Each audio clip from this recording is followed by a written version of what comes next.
This is Brent, and I'm going to give you a quick tour and show you why you should use a professional real estate photographer. I'm going to take you through my editing process here real quick and kind of show you some before and afters and show you the process that I go through on all of my real estate shoots, and give you an idea of why my photos look so good while your cell phone pictures that you've taken might not look quite as good as this. So we're going to start here. This is what I call an ambient exposure. I set my camera up on a tripod, get the framing that I want, and I snap the picture. Nothing extraordinary about that. And this is what you get. Now, what I like about this and what it gives me is these nice natural shadows. You've got the sun coming in through the window here. So I got these nice natural shadows everywhere. So that's primarily what this photo is for. So now my camera is still on a tripod. I'm going to take another photo, but this one is going to be with a flash behind me. And you can see here, I get accurate color. Everything looks really bright and looks pretty good, but I lose that natural shadow look in a lot of them. It's washed out. You know, it's just it's a good photo, but by itself, it's not something we'd probably want to use.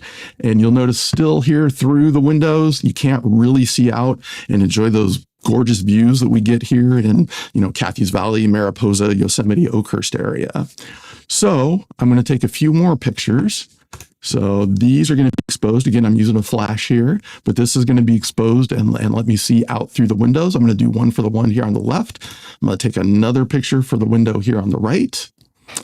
But one thing you'll notice is with these pictures here, because we're using this flash and you've got these nice white sheers and, white borders around the windows, we get these little reflections here. And it's not horrible, but I really like to have those gone. So I'm going to take one more picture without the flash, same exposure though, and that's going to get rid of those. So now I'm going to take you into Photoshop and show you how I put all of that together to come up with a mostly final image. So we're going to pop over here to Photoshop real quick. And again, I'm starting here. This is the flash image on the bottom. So the color is right on this one. So white is white, everything. These are the actual color of the walls, the ceilings, all of that. So the first thing I am going to do just a little neutralization there on the color, but chances are you probably didn't even notice when I turned that on. The next thing I'm going to do is I'm going to bring those nice natural shadows back in. I'm going to do that by putting my ambient layer on top here. So I'm doing that in a way that keeps the color that I had before, but it just brings the shadows in. But the downside to that is I lost some of the brightness and nice exposure, overall evening of the exposure. So what I'm going to do is I'm only going to put those shadows where I really want them. So there's where I've painted in some of that, taken some of that nice color and brightness that we got, or just the brightness from the flash image, and brought that in back over on top. Now, the next thing I want to do is bring in remember, I spent all that time taking those extra pictures of the windows. You can see they're still washed out here. So I'm going to bring those back in one at a time. There's one, there's the other one. And then finally, I'm going to go ahead and clean up those reflections with this last one. So, and there is, I'm taking you through and kind of showing you a finished project or product.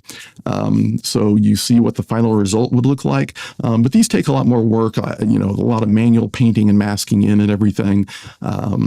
One thing when you combine these exposures like this, I'll tend to get is sometimes the color just like you can see a little spot right here on this couch that kind of went gray on me.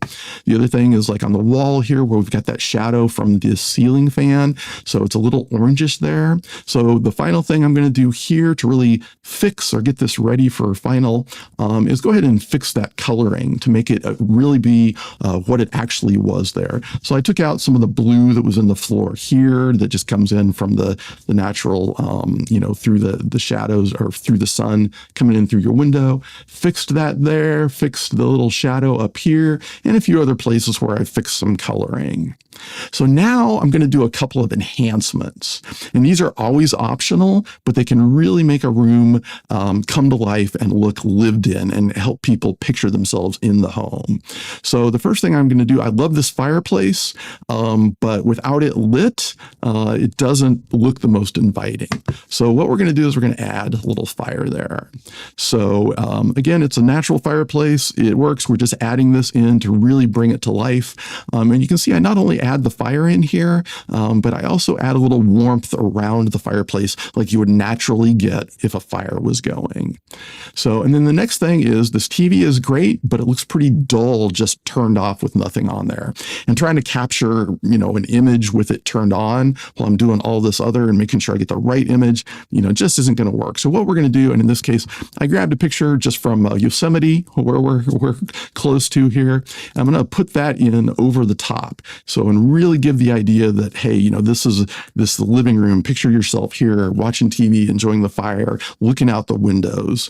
And you can kind of see I kept some of the natural reflection. I'll turn that back off again real quick. You've got these natural reflections coming in. So when I put those in, it's really subtle, but I do want to make it look as natural as possible. So that's most of the editing that I'm going to do here in Photoshop, but there's a couple more things that I want to do. I really want to give it a little more pop, and really bring this to life. But the other thing that you'll notice is we use, in real estate, to make sure we capture the room, we use really wide angle lenses. And when we do that, it causes some distortion. So you can see this fireplace is kind of leaning over here to the right, and this over here, this little stand, and these shears are kind of leaning to the left, And so I wanted to fix those verticals. But to do that, I'm going to go back into the program that I was in a minute ago, and we'll show you the final product here. So here we go. And here's one. This is a final image. And you can see once that renders, I've got nice straight lines here everywhere on the side. My verticals are vertical like they should be. A little more pop, but again, we've still got accurate color everywhere. This is what the room actually looks like, and we bring that to life. So that's just for one image. I do this for every photo that I take of any real estate listing or vacation rental or long-term vacation or long-term rental that I work with, to really bring those to life. So I hope you've enjoyed this. I hope it gave you a good idea of the amount of work that goes into a real estate photographer or real estate photo and really bringing a room like this to life. Thanks for watching.